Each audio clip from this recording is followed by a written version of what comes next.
Hello and welcome to the midweek edition of Journalist Hangout. I am Esther Omokwariola.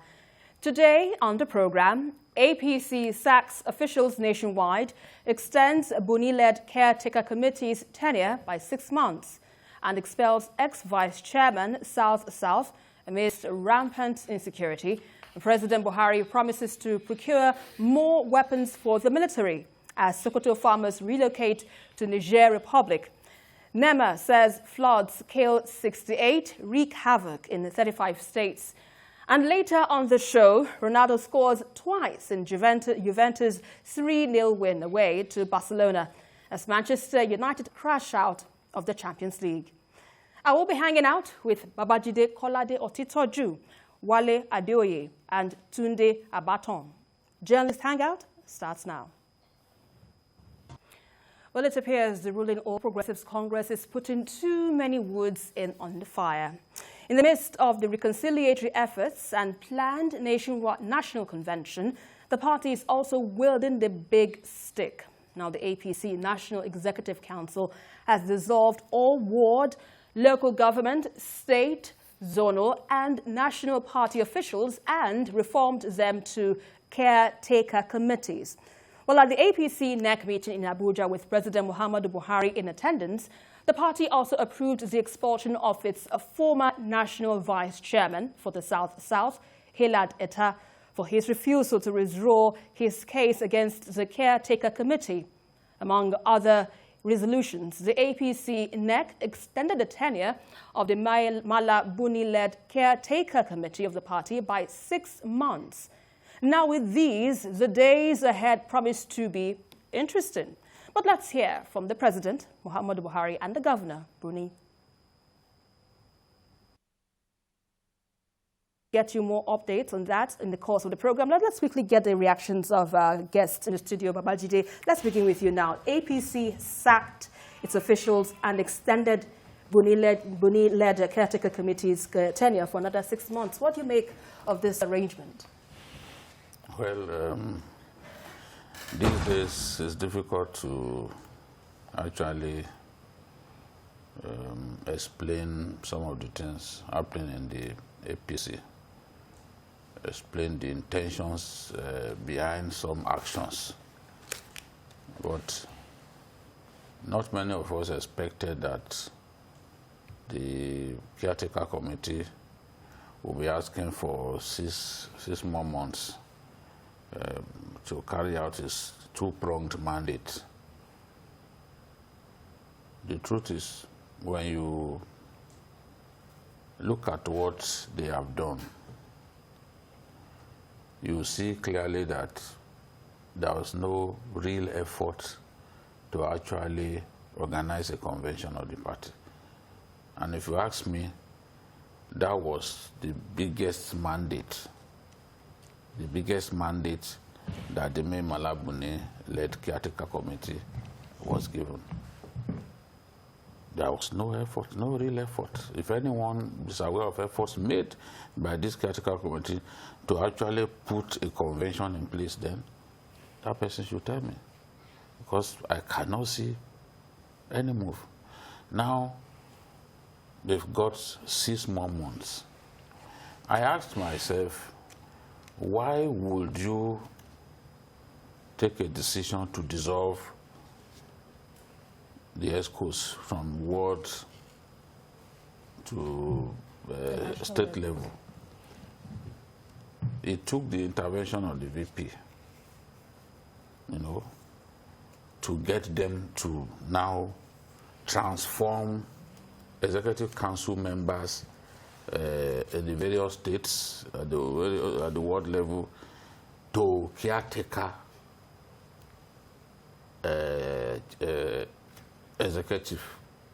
caretaker committees instead of executive committees, because the VP warned that it will open the flank to all kinds of litigations.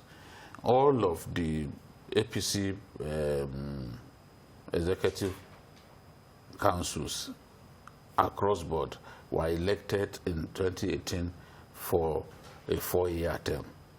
So if you suddenly decided that we should all go in the manner that they tried to send them packing yesterday, then some of them could go to court because there's absolutely no reason in the world to do that. They now decided, okay, they should all transform to caretaker committees, so that at the time of the election of the congresses that they are going to organize in the coming months after the re-registration of party members, then they can have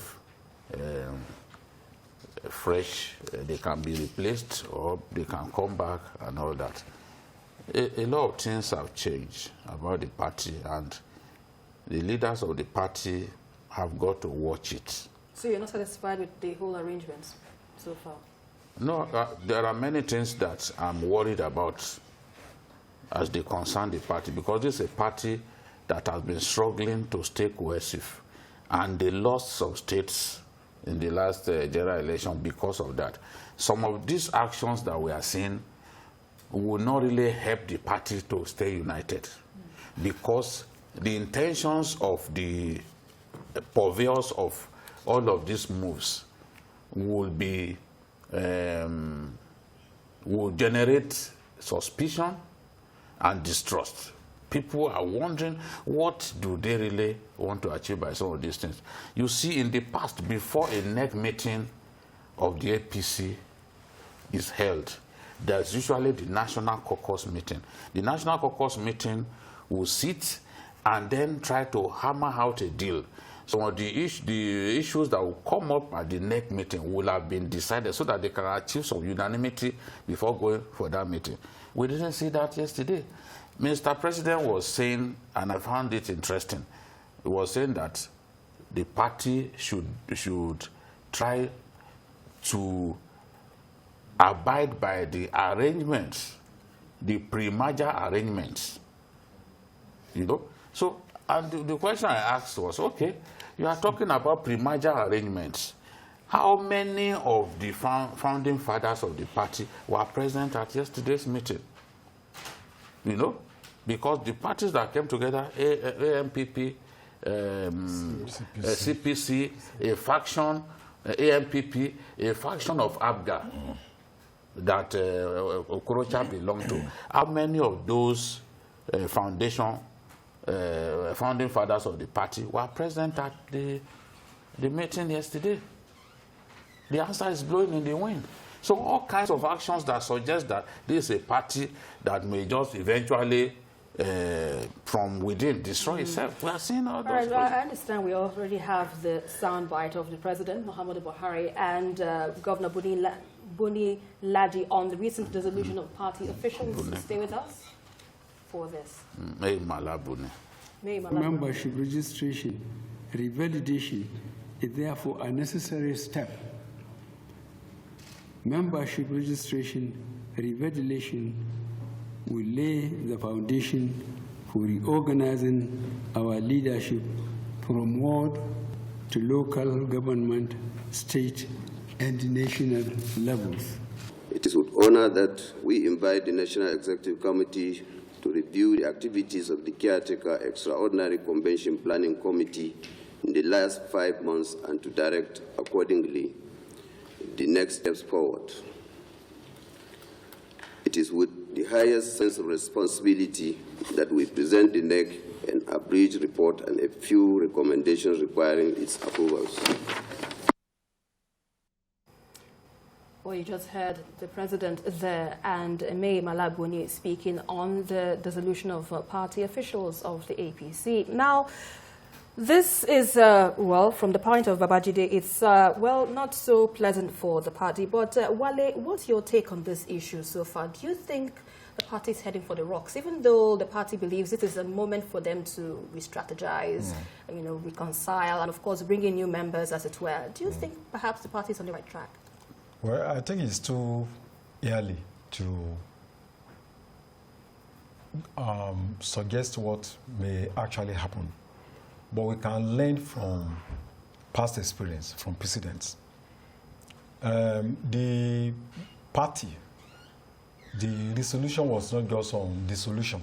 It also made some resolutions on, for instance, more or less like passing a vote of confidence on the president. Then dissolving the party structure in the states, national, and local, up to ward level. First of all, I think that decision was taken maybe with genuine intention, with the hope that the party, by extending for another 6 months, will be able to address the gray areas and probably give the party a new opportunity to start on a clean slate. But I think when you look at the negative aspects, they appear to overwhelm what other gains that the party may have recorded. Because we are now seeing a situation where, in a democracy, we are now having more or less like a sole administrator. The solution of the party structure, democratic structure, people that were elected by a few people, will have a lot of impact in terms of internal democratic mechanism of the party itself. It means that for the next 6 months, the party has to be at the beckon of one individual. And I think a party that claims that it wanted to reconcile aggrieved parties also took a decision to expel, an individual. And I think that will further deepen the crisis within the party. So for me, I'm seeing a situation where an organization, a caretaker committee that was put together to conduct election is now taking over the de facto structure of the party, taking decisions that will have far-reaching consequences on the future of the party. For instance, if there are states where there will be elections, in the country next year, it means that party, because you are more or less suspending party activities by suspending their elected leaders, they will not be able to, do a lot of things that they need to do. So I also think that it appears there are hardliners in the party that appear so desperate to take over the party, to determine the future of the party, to weed away certain individuals, irrespective of the fact that these were founding members of the party. They think they can do things and damn the consequences. Because there are leaders in that party, which I know that many of them were not consulted before the decisions are taken. We also know the history of how APC started, where people were holding consultations, a lot of meetings before decisions were taken. But in this case, I'm afraid that the people at the ends of affairs now are focusing more on power. 2023. Grabbing power, and they want to get that power using all means possible, without thinking that stakeholders need to be taken along, need to be consulted. They think they should use that party structure, to achieve primordial agenda. And I think they are going about it in a very contemptuous way, in a way that they think it doesn't matter, we can do anything that we like.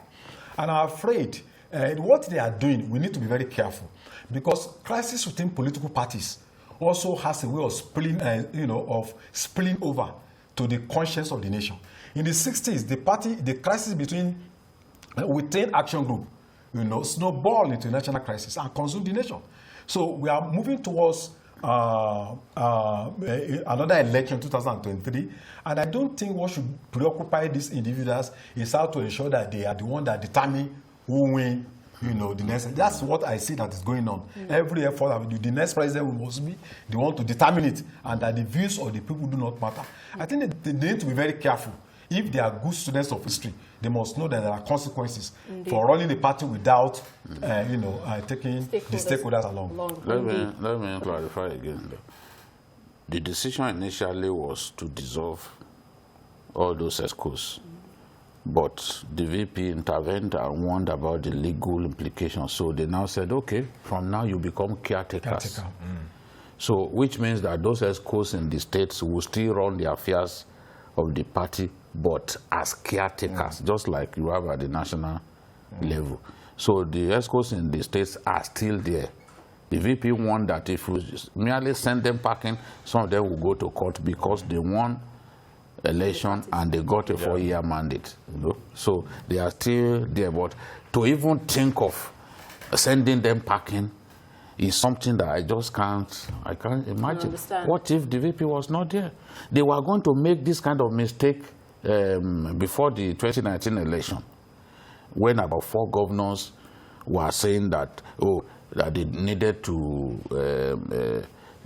send the ESCO, the National ESCO parking at that time, it was the VP who said, whatever action you took, once it's deemed illegal, all the, what was it called, congresses that you organize, all the primaries you organize will be deemed null and void by the court, and the PDP will benefit from that.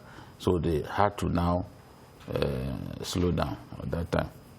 So, Tunde, you know, with all this being said, what do you make of, as well, the expelled vice chairman, who has also now rejected his expulsion, saying that it is an illegal contraption? Because from what Babajide is saying, this is more like, you know, the dissolution has happened, but the vice president has said they are caretaker committees. Now, Hila Kita is saying they don't even have a backing to operate in the first place. So he still remains as a national vice chairman of the APC. So what do you make of this? Well, I think we have to understand the APC crisis from 3 perspectives. Number one, what happened yesterday is a reflection of the deep-seated animosity within and among those people running that particular party. A political party that is supposed to more or less preoccupy itself with helping the executive to solve the myriad of problems, economic, social, that we have in Nigeria today. They are now more concerned, 26 months to election, they are concerned more about themselves rather than about Nigeria. They would have helped the president. And it's also an indication of why the government is not too particularly focused. Yes, when you want to run an organization like the APC, the vice chairman that was suspended, whether you elect or not, he represents a particular interest within that particular party. And to actually run this party out of troubled waters, you have to, first of all, mobilize all those concerned immediately after the Edo State governorship election.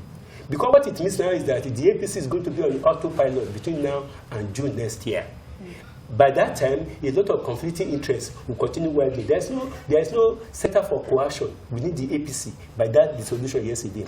Number 2 is the fact that when you want to solve a problem, you have to resolve it. Yes, politics and parties and interest about interest, but instead of resolving or resolving that issue, you now expect somebody who represents a particular interest, no matter what happens. And it is good that that man has said that it has not been deemed to be expelled. You see, the leaf that is dancing on the surface of the water, the drummer is bending the water. That man is representing a particular interest, no matter what you look at it. Okay, let me put your thoughts. I know you have a lot of thoughts. Let's quickly take a caller who is just coming in from Surulere. Femi, go ahead with your contribution. Yeah, the problem we had, the problem for this party started right from the inception when announced as the winner of this election. When they announced the party as the winner of the election in 2015, a single individual took the victory as a personal victory, and he started going straight on its own line. On the market, the very small perspective he had. That is exactly what is destroying the party up to today. When the party was formed, everybody's hand was on ground to get the victory. But the moment the victory came, the president took it as personal victory, and he wanted to run the agenda of the party on his own personal narrative. And if we knew quite all right the position of the president, we knew that the way we won the election, we wanted to come together and make sure that we deliver on our agenda to Nigerian people. But he took it on his own of going on different ways.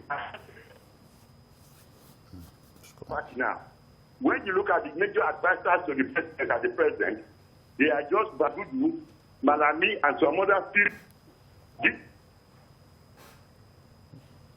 Okay, since we've lost connectivity with Femi over there, well, thanks a lot for your contributions on the show. So go ahead to deal with your points. A party that could not reconcile its varied interest could not be seen to be in a position to run the government properly. APC is the ruling party in Nigeria. They are going away with most of this thing because we don't have a cohesive opposition party. An opposition party that has its own goal, that is more coherent. Look, it is unfortunate that we are comparing APC with PDP, but the fact remains that the PDP was much more cohesive when they had power than the APC that was clubbed together in Lagos by about 9 governors. And like the former governor of Lagos said, the core matter of this thing is that some people, like Jide said, have hijacked the structures of the party. They have positioned the party for a particular goal in 2023. And they don't want anything that will deviate that party from that particular goal. And that is the more reason why we are not having reconciliation. Because when you don't have reconciliation, you cannot strengthen a party.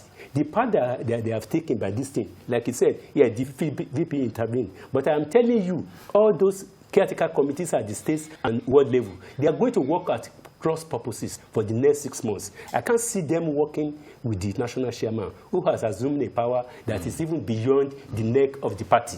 So I can't see them working. They will be working at cross purposes. Mark it in 6 months' time whether the APC will remain the same. One is not saying the party should go under, but if the party consistently is strengthening that particular party, unfortunately the government is fledgling because the government has numerous issues. So if the matter is about Nigerian people, I think APC will not handle itself like this. But the matter is about those people who have their eyes set on elective position in 2023. Yes. And they are prepared, irrespective of whatever happens to Nigeria as a country, irrespective of whether the way the executive, led by the president, is the leader of the party, is running it. One would have expected them to be more matured and to be more circumspect in the way they are running the party. But I have my fears that in the next 6 months, they are going to work at cross purposes. Let's wait and see what happens in the next 6 months. Well, let's quickly take a short break.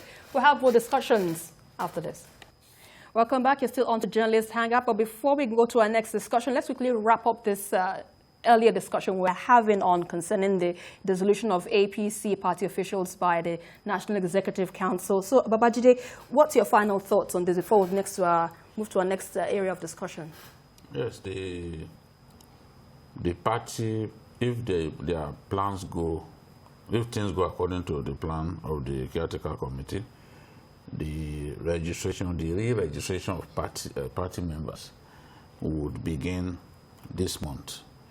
It is those registered who would now take part in the congresses at world, local government and state level. And it is the people who are registered who will be able to elect delegates that will take part in the even the national convention of the party. So at the end of the day, new leaders will emerge at world level, at local government level, at state level. That is the plan. So, but you see, governors increasingly are interested in taking complete control of the party. So they see this as an opportunity, the registration, this process. In other places, I don't want to use the one-out cliche, in other Senate climes, you come up, you don't re-register old members of the party. You welcome new members. You welcome new members. What people are telling us now is that, oh, people like Atiku, Abubakar, people like Saraki, people like Kwankwaso, they are still on the register of the party, whereas they are no longer members. What if they are still on the register of the party, and we know that they are not members of the party? Is it difficult to remove them from the list instead of embarking on a fresh registration of all party members? So, yeah, I don't know any party that has done this before. Fresh registration, even for old members. I don't know any party that has done this before. And I didn't start following politics today. Long before they dreamt about starting APC, I've been following party politics in our country. So there is more than meets the eye. So I don't understand. Fresh registration. Okay, let's quickly get your thoughts, Wale, to wrap up this area of discussion. Well, there cannot be reconciliation without justice. So, and there's a limit to which you can sweep under the carpet the fundamental issues facing the party. So the party will become stronger if it is honest with itself, if it is able to address the grievances of members, and if it allows the platform to be a democratic platform where people can seek for position. based on justice, based on fair play, not based on a garrison manipulation of a few individuals. They can do that today and succeed, but it will not be sustained. Right. There will be a problem at the end of the day. Tunde? Well, I think I will look at the speech of the president. When you listen to it very well, referring to how the party was clubbed together in 2014. And the fact that some people, it is obvious to all and sundry that some people have hijacked it. It means there's a disconnect between the president and the structures and workings of the APC as a party. If you can tell them that one, and for the party to go behind later and do something that is contrary to reconciliation, contrary to the plank on which the party was formed, then it means those people who wrote the speech for the president and those people who are working seriously to hold the platform, they are different from the president. I want to believe that the president is sincere by saying that they should remember the way they formed APC. But if the decision that is not taken by the NEC is contrary to what the president feels, I think that the party is set for the rocks. And it may hit the rock. If someone like the VP, clearly, that's why I said in the past they used to have national caucus meeting before NEC meeting, yes. so that decisions would be easier to achieve. If someone like the VP got to that place and discovered that there was a plan to dissolve all the ESCOs across board, and then had to say, gentlemen, if we do this, these people will go to court and we'll be in trouble. Before they now say, okay, let's turn them to caretaker committees. People were duly elected for a term of 4 years. But you see, we can spend the whole day talking about some of these things. But the one thing they must remember, including those of them who, when we tell them the truth, they simply come to the conclusion that we hate them. We warned them that disunity will cause them to lose Adamawa, will cause them to lose Bauchi. 4 states, I warned them that disunity will cause them to lose, and they lost all of those 4 states. So if the party continues along this path, then the end is predictable. Okay, let's quickly take in our caller, Yakub from Lagos. Please go ahead with your contribution. Yeah, good evening, Esther, and then Babajide, good evening, and the rest of the team in the studio. Yeah. You see, I always have this question, because Babajide has said it all. I didn't mean that vice president is not among party hierarchy persons. I think APC could have lost all the elective position in 2015. If it was not advised them, we need to ask ourselves. Look at what Babajide just said now. He wants all the elective officials in every state to just go like that. With that people that they were elected, if he was not advised them, what would happen? They would just tell them go. See, the issue is this. I can tell you that some people in that party have interior motives. 4 scholars have already said it. Even though some people were not likely to hear that name, I will mention it in person of Malami. It is one of the powerful persons in that presidency that advised Mr. President wrongly. Babajide always mention it. Whether he like it or not, it is the truth. And then the truth must be said. If they follow this... Okay, Yakub, thank you very much. I understand how passionate you can be about politics in Nigeria. Thanks a lot for your insights on this contribution on this part of the show. So moving on now, will there be light at the end of the tunnel of insecurity in Nigeria? Well, the answer to this poser has troubled many minds in the country, but the president is sounding optimistic. Well, the president says his administration is investing heavily in military equipment, including aircraft. And speaking during a meeting with the state governors on insecurity, the president says while more equipment like armored vehicles have been delivered, more weapons will be procured for the military to keep the country safe. Meanwhile, farmers from Sokoto State say they have fled to neighboring Niger Republic due to activities of bandits in the state. And the farmers, who are from Gudu and Tangaza local government areas of the state, said the bandits raid towns in the night and force them to pay huge amounts of money or identify the rich among them, who would consequently be kidnapped. Babajide, when I first read the story about bandits, ravaging Sokoto and people leaving their homes to neighboring Niger Republic. One begs to wonder, is it that Niger now has more secure haven than Sokoto? I'm just trying to understand how this is possible. You know, in our country where we are known to have security, known to be up and doing with regards to decimating Boko Haram and all of that. So what's this all about? Well, if you Google it, you'll see plenty of stories about businessmen in Katsina State going to sleep. They come to Nigeria in daytime, make their money in Nigeria, and sleep in Niger Republic. Katsina State businessmen. Because they know these bandits will come at night to raid their villages and take them away. So to avoid being kidnapped, a lot of the businessmen in Katsina State, I'm saying it because I know it's the truth, they now reside in Niger Republic. It's good to make the money here, but to stay alive, you prefer to go and stay in another country. There had been cases in which Nigerian farmers were being attacked by bandits, and they had to call security operatives from Niger Republic to come and rescue them.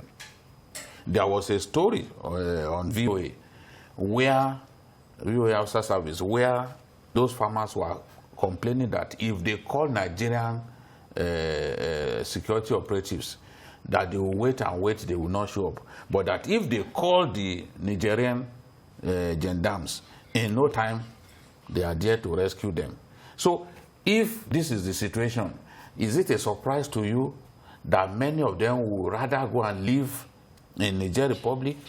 The greatest gift that God has given us is our life, our lives. It is up to you how you protect your life.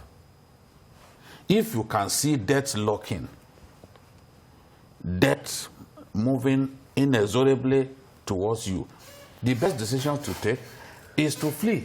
Ensure that death does not catch up with you. It is the person who is alive that is in position or that has the potential to record all kinds of achievements in the days to come. So it's simply a decision. In one day, more than 30 persons were slaughtered in Sokoto State. Is it a surprise to you that the Sultan is talking? Ordinarily in the past, people like them will keep quiet. But everyone is complaining about security. Because clearly the people's duty it is to protect Nigerians have failed. The facts show clearly that they failed. There is no amount of propaganda or spin doctors' work that can show us that they have not failed. The facts stare us in the face. Right there in Katsina, 18 soldiers were killed by bandits. On a day, the soldiers were going to a town called Shifida in Jibia local government to arrest the leader of the bandits. The bandits got to know they were coming. They laid an ambush and slaughtered 18 soldiers in one day, including an army captain. So, would the residents of such communities feel a lot safer when even those who are to protect them get killed cheaply? So, these are the things that weigh heavily on people's minds, and they take decisions that they believe are in their best interest. So, going to sleep in Niger Republic, going to buy land and build a house in Niger Republic so that you give yourself a very good hope, a very good chance of staying alive, is the best decision that those people can take. Go to Katsina. IDPs are all over the place. At least 1/3 of the local governments, bandits are running riot. Some of the places where I had gone to do stories in the past, I dare not go now. I said I'm prepared to die. In Katsina, the home state of the president. That is the situation that we found ourselves. So, Wale, When we hear the stories of bandits running loose, especially in the north, what readily comes to mind? Is it the case of a failed state, or is it the case of the military not having the manpower or the equipment, even though the president says he's going to go all out to ensure that they get what they require, to protect the lives of Nigerians? Do you think perhaps they are getting what they really deserve? Well, I think it's a combination of many factors. It's also historical, and we thought things would have changed since 2015. Security being one of the major campaign slogan of the APC. But unfortunately, I think things are getting really worse.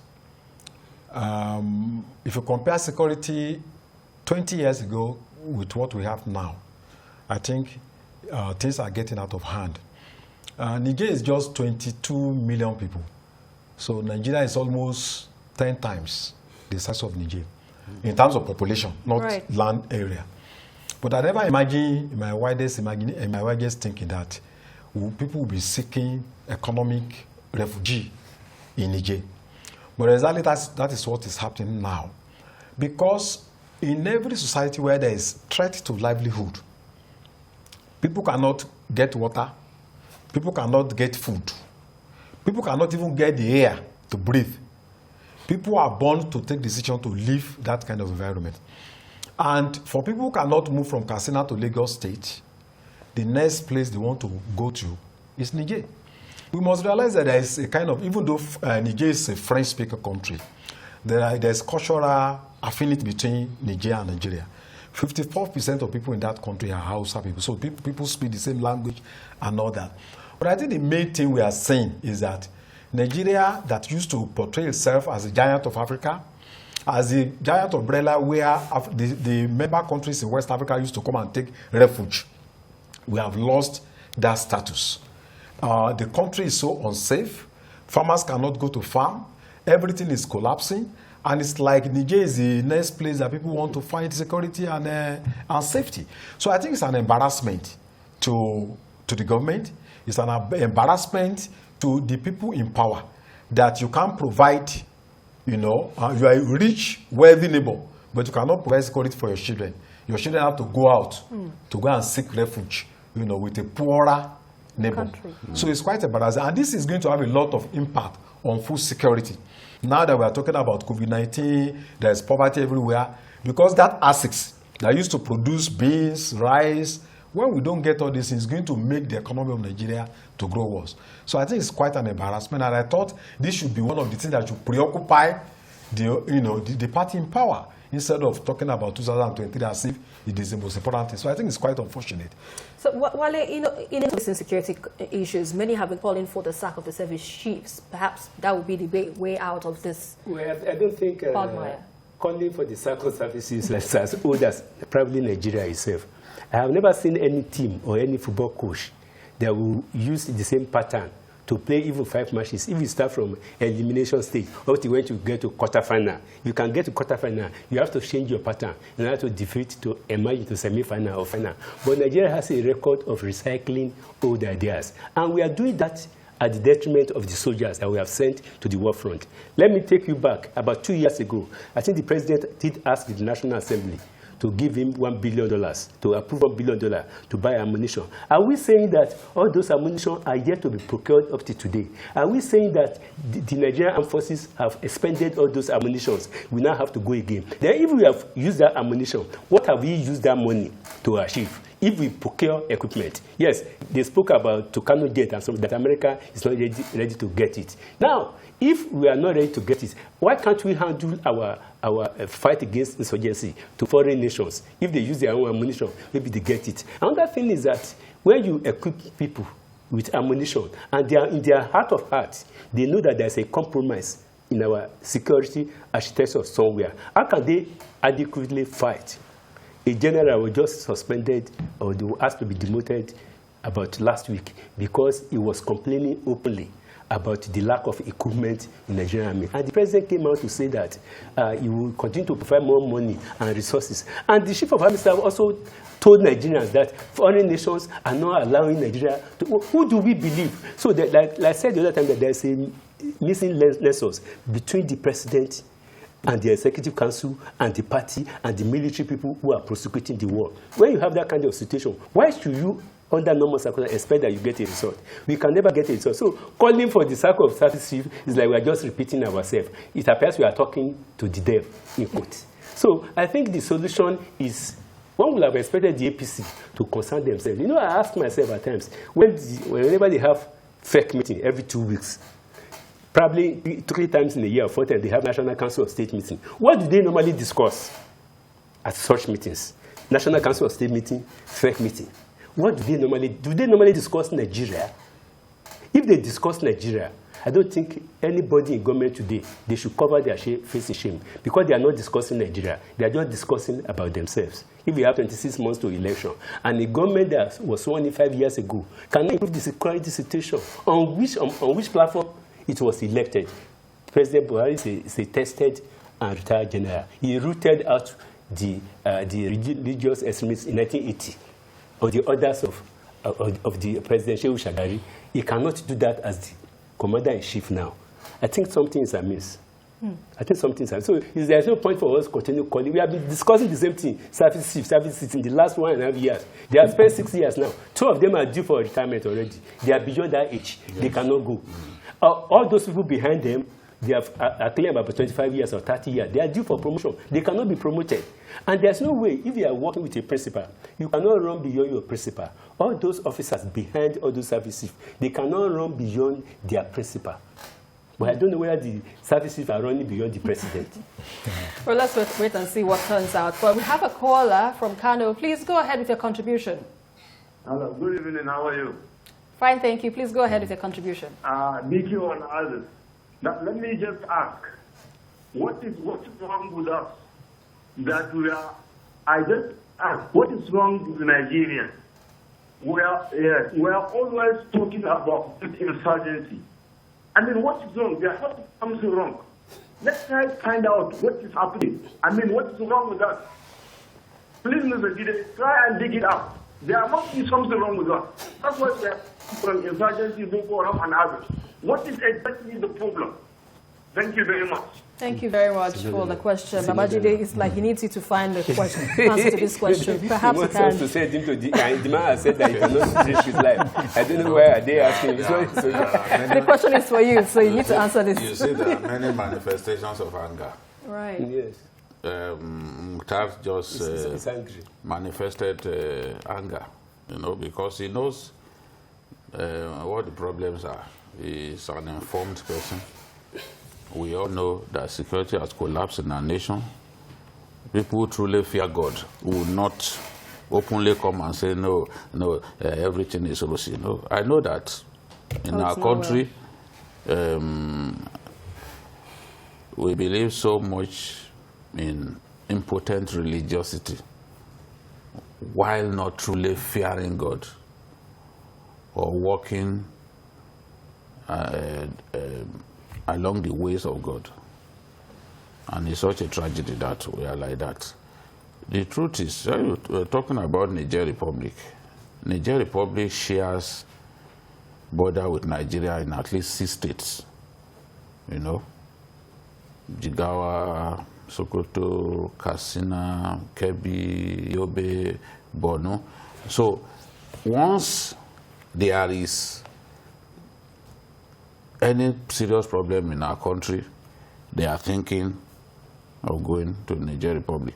In fact, many residents of Abadam local government in Borno State, Abadam, that's where you have Malam Fatori, that town where the late tank commander, Colonel Abu Ali, was killed. The whole of Abadam, nobody lives in Abadam because it's not safe. The IDPs, you know where they are? They are in Niger Republic.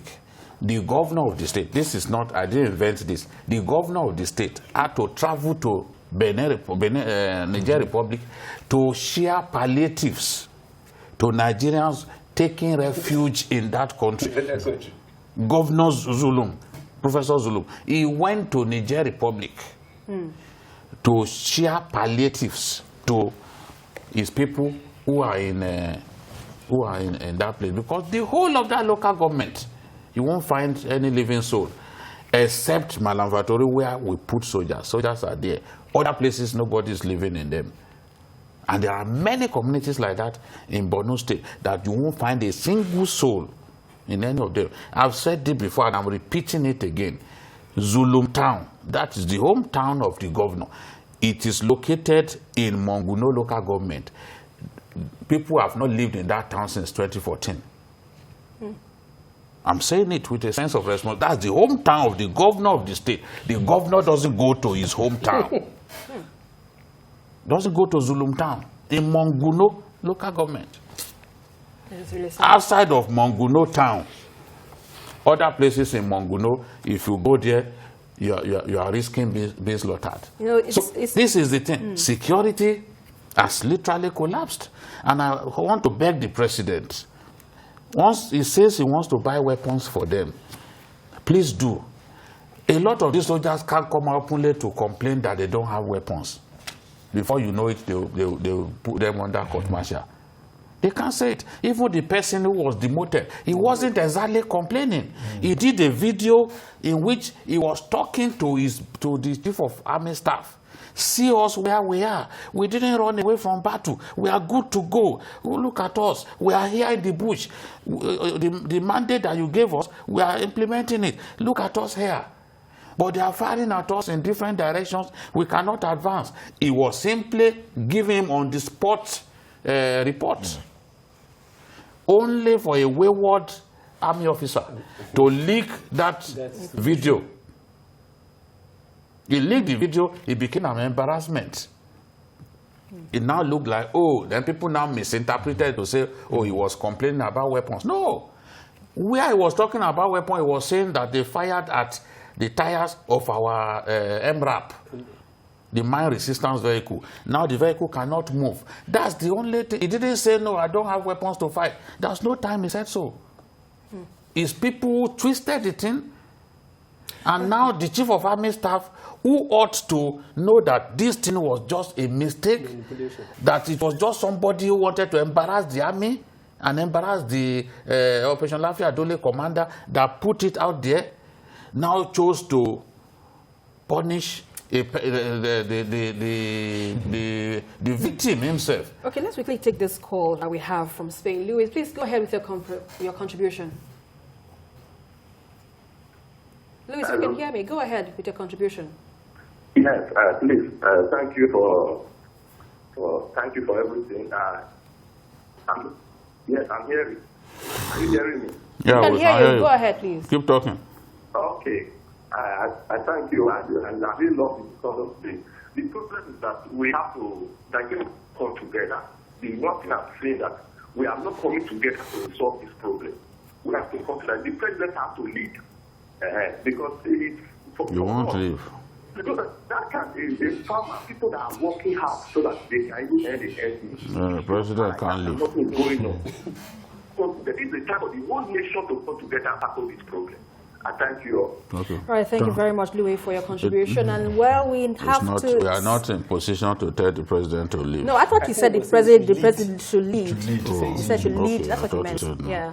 Okay, now let's quickly sign off on our sister station, TVC, but the program continues on TVC News on DSTV channel 418 and Go TV channel 45 and other platforms. So let's quickly look at the next issue of discussion today, which is, but before we get into that, Jide, from what he's put out so far, it's more like this issue, if we do not handle it carefully, is going to degenerate further. But even at that, the president signaled his readiness to, reopen its land borders short last year. And all this was done to curb commodity smuggling and, of course, arms as well. So now that the president intends to reopen the borders, what do you hope to see differently? Even though it was termed to, secure our land, economically wise and and security wise as well, what do you intend to see differently? I mean, the people bringing weapons into our country, Boko Haram and the rest of them, they don't use the conventional borders. They don't use. They have their own illegal entry points into our country, and we've not been able to stop them. How do we stop them? They are in control of some of those areas.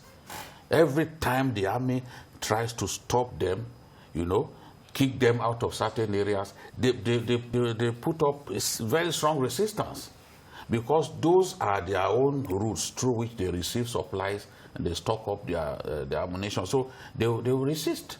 So the weapons are still coming in because they don't have to use the border posts that you and I know. The weapons still coming. Smuggling is still taking place through, because smugglers have found a way to get around the whole situation. Some of them is around 2 a.m., 3 a.m. that they bring commodities into our country. In the past, if we try to shut our border, Benin Republic will come and prostrate. They will be begging. Can you see that they are not even bothered? No, because they are not even bothered these days. I mean, a lot of things are happening. Have you heard the president begging? Do you know that they ran here to beg Obasanjo that time? When Obasanjo wanted them to give up the Amani Tijani, the arm robber who was snatching Porsche cars in Nigeria, and they eventually surrendered him because we locked the border. Just for a few days. It was really locked. For a few days. But what do we have now? It's just, in terms of, yes, it may have helped us with rice, cob rice smuggling to an extent, but not totally. Not totally. All right, now, man-made or natural effects of disasters can be devastating. Now, the National Emergency Management Agency has revealed that at least 68 persons, or 68 people, were killed across the country due to devastating impact of flooding this year. Now, the agency says 35 states, including the FCT, were affected, while about 129,000 people, houses and farmlands across 320 local government areas were touched. Now, this is impacting negatively on food security in the country.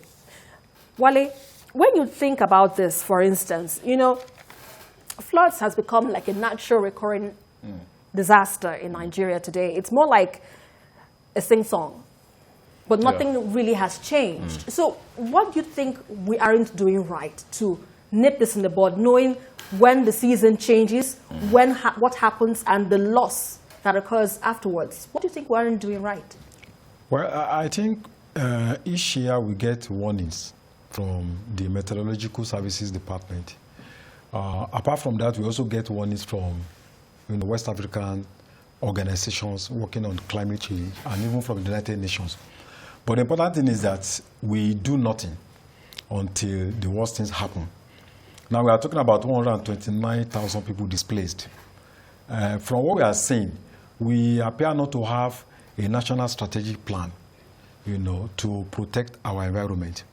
And all over the world, people are talking about climate change. People are taking decisive measures, planting trees, preventing biodiversity, and enforcing laws that, laws that have to do with protecting the environment. But here, there are a lot of things that we do that diminish the value of our environment. Cutting down trees. And trees in nature, they are the defense ministers of our nation. We cut down these trees, we don't plant new ones. Mining activities go on without any regulation. So I think this, and every year we see rise in sea level, and we get the warnings, but we do nothing. So I'm afraid that this may continue. We are talking about what happened this year now. May God protect all of us. By next year, we'll be talking about the same problem. Because at the state level, at the regional level, at the local government level, people are not actually conscious about environmental protection. That is the dilemma of Nigeria. Even when you look at the manifesto of political parties, how many politicians go on the podium campaigning, coming out with issues about environment, of how to deal with environmental issues. Some of us who come from rural areas, if you compare the vegetation 20 years ago, compare with what you say. When I'm going to my village, 5 kilometers before the village is thick tropical forest. But when you go now, it's one vast desert. So it's a problem. And if we are not conscious about the environment, which is the mother, nature is our mother, is where we source our biological diversity, our foodstuff, our health, everything, our livelihood. So if we are not conscious about governance, is not even about addressing environmental issues. It's going to affect us in a very devastating manner. Yeah. So what has happened now, we may say that by next year it may be worse if we don't take proactive measures, enforce the laws, and take practical actions. Yeah, but you've quite hit the nail on the head, saying what it is, what we should do as a people. Yeah. But Tunde, do you think the people are well conscientized on what they should do for the environment? Because more like people say, what's my business? It happens, well, it happens. But they don't know that whatever they do has a negative impact. If you have been involved in community development, or you live in areas where there's no presence of government, you know that people are much more responsible to the environment than the government. In January this year, the NEMA warned that there will be serious flood in 28 states of Nigeria. Then you ask yourself, what have those states' government done proactively to minimize, because the thing will happen, to minimize the impact of those things? If 28 states in Nigeria is flooded, what that one tells you is that the CBN came out and said that we are in recession again. A lot of people don't know the meaning of recession. The recession is the cumulative effect of all these things that is happening. There is insecurity, there is erosion, there is climate change. Every year, all the state government in Nigeria, that is why it's amazed me. It is marked with fanfare. The United Nations declare a day for environmental change. All the state government, they will roll out the drum, they will sew dresses, they will distribute flag. Ask them. Next year, they are going back to the same place to do the same thing. And money will be allocated for the ministry. You ask yourself, what have we done to mitigate this thing? All these things that happen is, okay, look at the East Coast of America, all this, like Asia now. It is a thing they deal with every year. But there is always a plan at stake to either to relocate those people or either to buy the farm produce and store them out. It happens in America. There are a lot of folk in America, from catering to Philip to everything. You have all manner, but they have strategic plan. So our problem in Nigeria is not for lack of identification of our crisis, but the lack of proactive plan to stop all these things. Most of like with the community we live in, we even prepare for the rainy season. You'll be shocked the way we prepare, go to each of the streets, ask them to do drainage, to do all those things. If we can have those things replicated in all the local governments of Nigeria, I don't even know what local governments are doing anyway. Because this kind of thing, if farmers cannot plant, and if farmers plant and they could only harvest 20%, naturally, what do you expect? You expect manna from heaven. You can only reap what you have sown. Nigerians have not planted, and if they have planted, the flood will take them away, apart from the part of the country that bandits are not even allowed them to do. So the whole thing is that I think our government, we should have people who are governing, not ruling. People are not governing Nigeria very well. If you have governments from local government to state government, they should plan for these 28 states. Go there and ask them what they did between January and April this year, according to the warnings of NIMED that is being financed by the government of Nigeria. They warn them, but at the end of the day, the same thing would, like Wally said, go there next year again. NIMED will warn by January. Go to those places by June and go and look whether they have done anything. So our problem is that I think the communities, they should begin to take their life into their hands. All these things should inform how people behave at election period. Because politicians will come, they will do a lot of things, but you should know that immediately the elections are over, they won't come back to you again. So I think people should take their destiny in their hand, their community. If you have to do drainage in your community, do it. If you have to gather people, in those days in the villages, people come together to do roads. Let me tell you something happened in 1914. We have what we call a Jubi War. Why that man resisted the British, you know why? He asked young people to go and mend the road. But it is those people who are busy in their respective farms that the British asked them to go and mend the road. And they were not being paid money. At the same time, they were asking them to come and pay tax. So the man has to organize a resistance that you cannot withdraw all our young men from the farm. You refuse to pay them for the work they are doing, and they cannot farm. and they are also being asked to pay tax. So in Nigeria today, if government cannot provide for the people, I think we should go back to community to protect themselves against all this afforestation. Because it is unfortunate that we have warnings. If there are no warnings, this is not about prophecy. It's about weather prediction that is about to happen.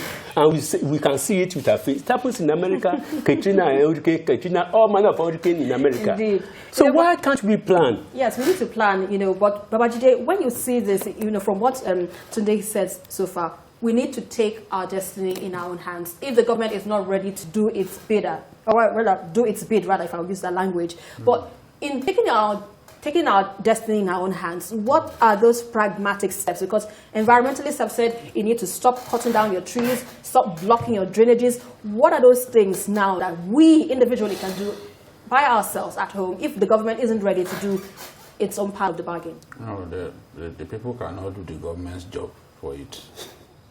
The people cannot do the government's job for it. Government has its responsibility. The people have their responsibilities. For example, the people ought not to be clogging drains with refuse, with their waste, domestic waste, clogging drains, blocking canals. The canals are designed to allow for free flow of water, but our people are irresponsibly dump refuse in the canals, only for them to come and complain about flooding. There are some cases that you simply can do nothing about. For example, River Niger passes through 9 countries. The lowest point of that River Niger basin is Nigeria. Once the water level becomes high in the higher basin of the Niger River, in the higher Niger basin, it then means that inevitably we will bear the greater brunt of it.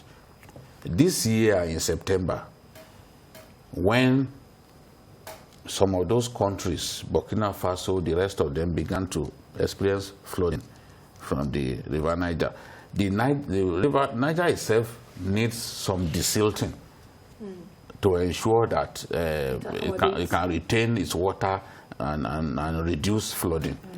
The moment they started experiencing some flooding in the upper basin part, it then came into Nigeria through Kebbi State. You will see that this year, Kebbi was the worst hit.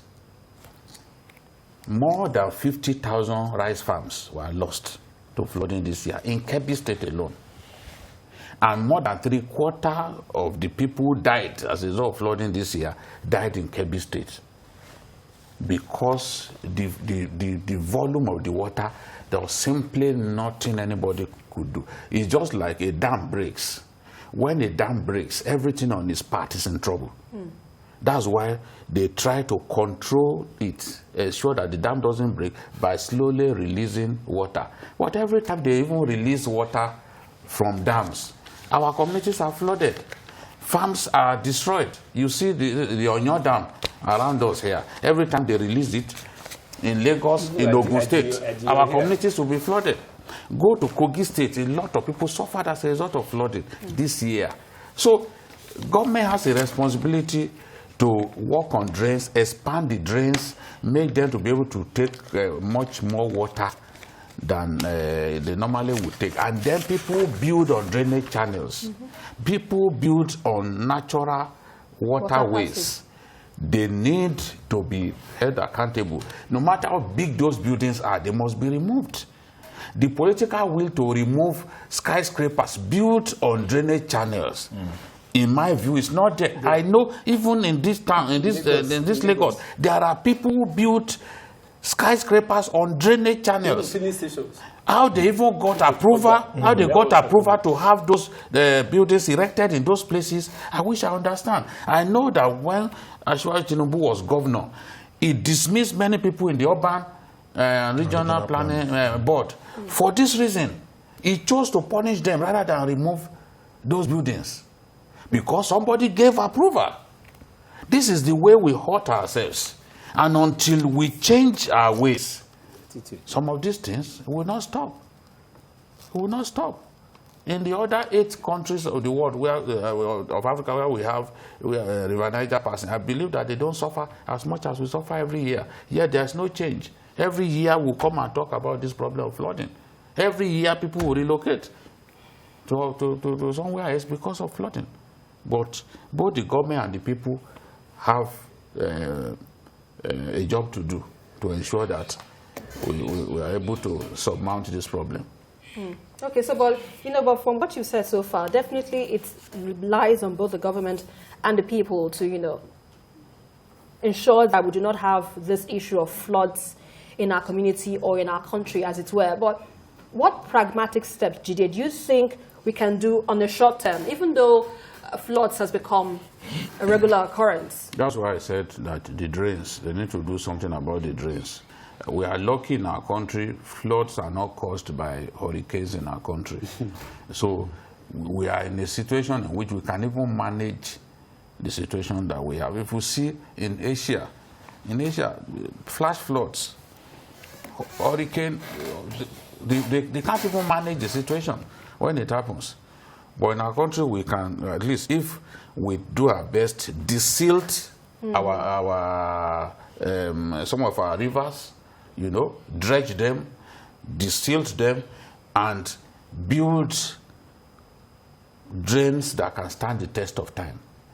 Build canals, to be able to help us evacuate water, and then the drains, ensure that people do not clog drains with their rubbish, So we need to build a lot more drains that are covered. Because once our people see that the drains are not covered, it becomes their refuse dump. Right. So you cover them with those slabs so that they cannot have access except when you want to clean the thing. Gradually, we'll be able to surmount the problem. Tunde, what are your thoughts? Well, like you said, I think we have to have a plan. Maybe in the next 1 year, in the next 2 or 3 years, let that plan revolve around from the local government, from the community to local government to state, so that. Go ahead, sorry. So that there can be because when there is awareness that when you are doing this, when you are clogging, for instance, in Lagos State, if I have my way in Lagos State, people may say that it will lead to the loss of jobs. But we have to stop probably the production of bottled water or pure water in Lagos State. Because when you look at our drains in Lagos State, especially, 90% of what you are going to find there is bottled water. Yes, people will argue that it will lead to job loss. But when you look at the impact of block drainages on flooding in Lagos State, government spent millions, billions of naira every year. Every end of the month, they will do environmental sanitation. Go back to those communities or those major roads, you will still find the same problem there. So I think we have to look at the fundamental cause of the problem. Drainages, stopping the production of probably this plastic, because they don't get rust. In 25 years, when you store it, you find it. So if you can stop that thing, years, like one way or the other, it will mitigate all these things, and we have to campaign from the local government level, and people have to change their ways. That when you look at your window, look left and right, you pour all the garbage, you pour it inside the water. But it will go upstairs to go and block a particular major channel. And when the channel is blocked, it comes back to you, and there's flooding. And when there's flooding, those who are affected, it is the poor people that will suffer. Okay. Well, let's leave it at that. Thank you very much. But let's still quickly come on to our next segment, which is that it is a night to shine and fall at the UEFA Champions League on Tuesday in a show to further the debate over who is greater between Cristiano Ronaldo and Lionel Messi. The Portuguese took the shine off his Argentine rival. 2 penalties from Ronaldo helped Juventus top Group H as the old lady humiliated Lionel Messi and his Barcelona teammates 3-0 on their home turf.